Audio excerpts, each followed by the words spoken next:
عبرانی افعال یعنی Hebrew verbs. عبرانی زبان میں افعال کا نظام ایک خاص اصول پر چلتا ہے جسے عبرانی زبان میں شورش کہا جاتا ہے۔ یہ بالکل عربی زبان کی طرح ہے جہاں فعل کی بنیاد چند حرفی جڑ پر رکھی جاتی ہے۔ زیادہ تر عبرانی افعال سہ حرفی جڑ پر مبنی ہوتے ہیں۔ مثالیں: کاتب، ترجمہ اس نے لکھا، اس کی جڑ کاف، تا اور بیت ہوگی۔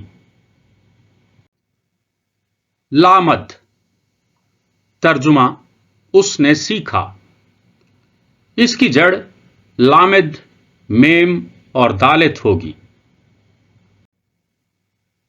شامر، ترجمہ اس نے حفاظت کی، اس کی جڑ شین، میم، ریش ہوگی۔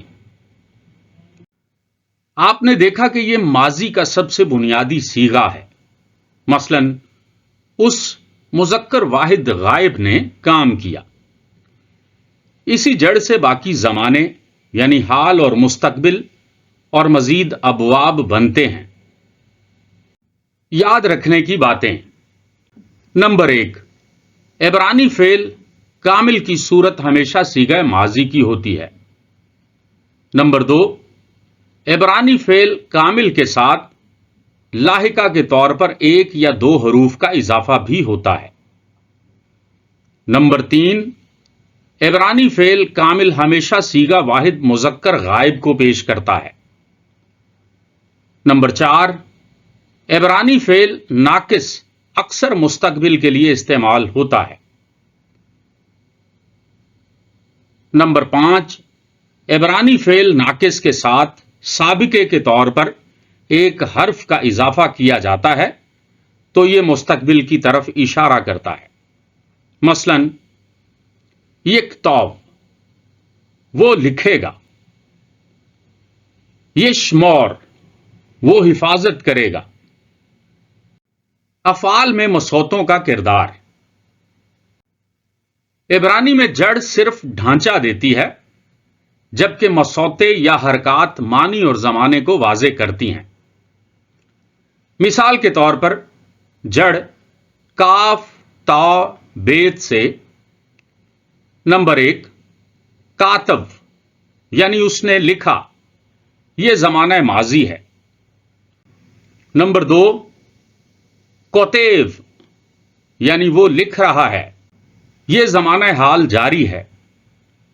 نمبر 3، یکتب یعنی وہ لکھے گا، یہ زمانہ مستقبل ہے۔ افعال اور ابواب: ہر جڑ مختلف ابواب یا اوزان میں آ سکتی ہے اور اس سے معنی بدل سکتے ہیں۔ آئندہ صفحات میں اس کی واضح مثالیں دی جا رہی ہیں۔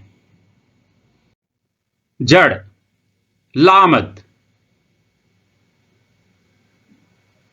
یہ فعل ہے اور اس کے معنی ہے سیکھنا۔ اس کا وزن پال ہے اور اس میں یہ لامد پڑھا جاتا ہے یعنی اس نے سیکھا۔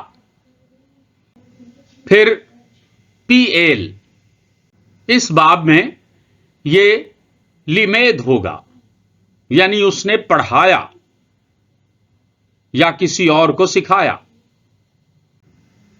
پھر باب ہف ایل میں ہلمید ہوگا یعنی اس نے تعلیم دلوائی یا کسی کو پڑھنے پر مجبور کیا۔ آپ نے دیکھا کہ صرف ابواب بدلنے سے سیکھنا سے پڑھانا اور پھر تعلیم دلوانا بن گیا۔ عبرانی زبان میں جڑ یعنی بنیادی حروف زیادہ تر سہ حرفی ہوتے ہیں۔ مصوتے یعنی واولز زمانہ اور صیغہ واضح کرتے ہیں، اور ابواب یا اوزان جن کو عبرانی میں بنیانیم کہتے ہیں میں معنی اور استعمال بدل جاتے ہیں۔ ابواب یعنی بنیانیم اور فعل کی ساخت: عبرانی میں افعال کو مختلف ابواب میں تقسیم کیا جاتا ہے۔ جو معنی اور نوعیت میں تبدیلی کا سبب بنتے ہیں۔ ذیل میں ہم فعل کتب بامانی اس نے لکھا کے تحت چند مثالوں سے سیکھیں گے۔ مثال نمبر 1، کاتب اس نے لکھا۔ یہ سادہ ہے لیکن بنیادی فعل ہے۔ اس کا باب یا وزن کال ہوگا۔ مثال نمبر 2، نکتب یعنی لکھا گیا۔ اس کی کیفیت یوں ہے کہ خود پر اثر لینے والی حالت ہے، مجہول اور متعدی ہے۔ اس کا باب یا وزن نفعل ہوگا۔ مثال نمبر 3، کتاب ترجمہ اس نے زور دے کر لکھا۔ اس کی کیفیت میں شدت اور تاکید پائی جاتی ہے۔ اس کا باب یا وزن ہوگا پی ایل۔ مثال نمبر 4، کتب ترجمہ زور دے کر لکھا گیا۔ یہ پی ایل کی مجہول شکل ہے اور اس کا باب یا وزن اول ہوگا۔ مثال نمبر 5، ہکتیو ترجمہ اس نے لکھوایا، یعنی کسی کو عمل پر مجبور کرنا۔ اس کا باب یا وزن ہفعیل ہوگا۔ مثال نمبر 6، ہکتو ترجمہ لکھوایا گیا۔ اس کی کیفیت ہفعیل کی مجہول شکل ہے۔ اس کا باب یا وزن ہوفال ہوگا۔ مثال نمبر 7، ہت کاتیو ترجمہ اس نے خود لکھا۔ اس کی کیفیت فاعل پر اثر انداز ہونے والی حالت کی ہے، یا اسے انعکاسی کیفیت کہہ سکتے ہیں۔ اس کا باب یا وزن ہوگا ہت فاعل۔ عبرانی زبان کے یہ ابواب یا اوزان فعل کے مفہوم کو تبدیل کرنے میں مدد دیتے ہیں۔ یہ بالکل اسی طرز پر ہیں جس طرز پر عربی زبان کے ابواب یا اوزان مثلا فعل، فعل، افعل وغیرہ ہوتے ہیں۔